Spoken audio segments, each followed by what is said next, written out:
But that whole culture, that need for secrecy, that need not to be seen, gave the government a level of distance from citizen accountability that made all these divergences possible. Right? These aren't things people started doing in the last supervisor's administration. This started in the 90s.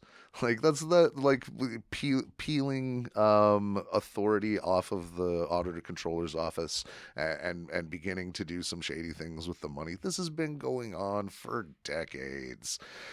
And this is what I'm talking about. It's the culture. It's the way things have always been done.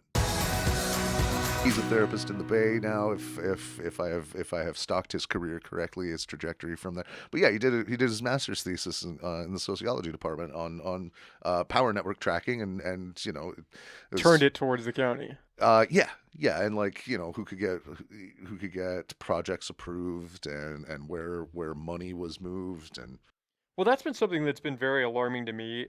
I, mm, I've been doing a series of political podcasts, I guess, or bringing people on that have been in the political sphere as of mm, late.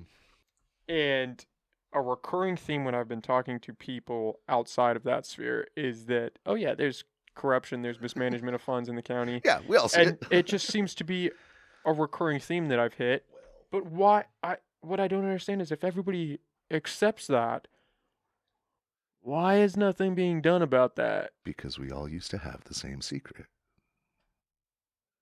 The same secret of. Cannabis. We all used to have this whole county used to run on a great big secret that we all kept for and from each other for our own safety. And so you're saying that's the basis for all of this. I'm saying the reason a lot of this never got called out was because you're a pot grower and you're gonna call that out. Well, that's true, right? The county has run the cannabis industry is basically the biggest sector of the county. It I used to mean, be. it used to be, but it was huge. I Uh-huh. mean, that's what ran the Yeah. economy here was the cannabis Everything. industry before it was legalized. It's what made us recession proof in 2008. was the massive cash economy here. I mean, it wasn't, and it was one of the very few things that wasn't wealth extractive. It was wealth generative. It was something that brought money and cash into the county and kept it there, rather than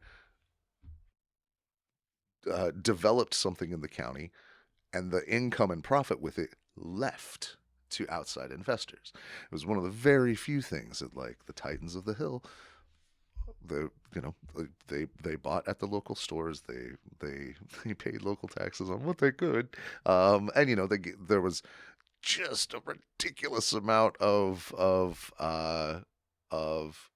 nonprofit donation and things like that now are tracked as business donations from the people who can make them, and the people who aren't doing the businesses, I mean, can only barely afford. Like that's just gone now. It's a whole thing in Humboldt that has evaporated.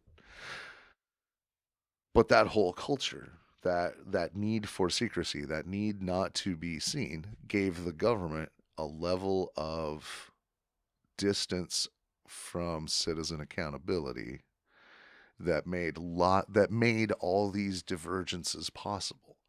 Right? These aren't things people started doing in the last supervisor's administration. This started in the 90s.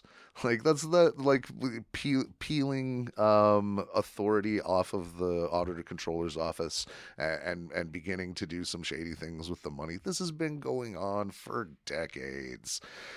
And this is what I'm talking about. It's the culture. It's the way things have always been done. Like when when multiple times with county employees that are that try to call me to task on KPD. I like when I call them out on these specific things. They're like, "Well, she doesn't know what she's doing. That's just the way we do it." I'm like, "That's the problem. Is that's the way we do it." Don't you understand? What you have just told me is that you're fine with the problem. That's not... But because, I mean, 60, if you didn't have a farm, you had family on a farm, you worked on a farm, you sold off a farm, you trimmed on a farm, you ran a school that or worked from a school that got hundreds of thousands of dollars from farm over the course of a couple of years. Like, you depended on these things, and so if you then go start poking at the government, like, you have this huge gaping weakness, this thing, this secret that you feel like if the government shines any light on it, will destroy your life. Because depending on where you are in that chain, it might. So citizens for decades were very laissez-faire on their government. There were a few that were highly involved that, like, felt like they were safe enough or secure enough, or had entered into that early gray market in medicinal, that could get involved or felt safe getting involved, but even those got slapped down a lot. And of course, there was all the social pressure that you couldn't take those people seriously, those dirty growers, which I like that's changing some. Not fast enough for my tastes, but because the citizen oversight wasn't there, and the county for decades stripped the official oversight out. Yeah, we have all these inherent habitual problems. People have been trained in illegal methods. Well, that's the way I learned how to do it 20 years ago. Yeah, I never thought about the fact that all of this shit has really been built upon a shady foundation. Yeah, I never thought about that. Yeah, I mean, it's the most. It is the most important cultural component of Humboldt County for the last 40 years. Well, it's what we're known for. If you ask Right? anybody that's not from here Yep. and you bring up Humboldt County, they're like, "Oh, weed." Yep. That's our connection to the outside world. Yeah. I mean, then they mentioned the redwoods. Yeah, that's always a second. That never comes first, though. Right? Did you know it's a rainforest? What? But yeah, it's not only because that's been our cash crop forever, but because culturally it has been ingrained in the culture, for better or for worse.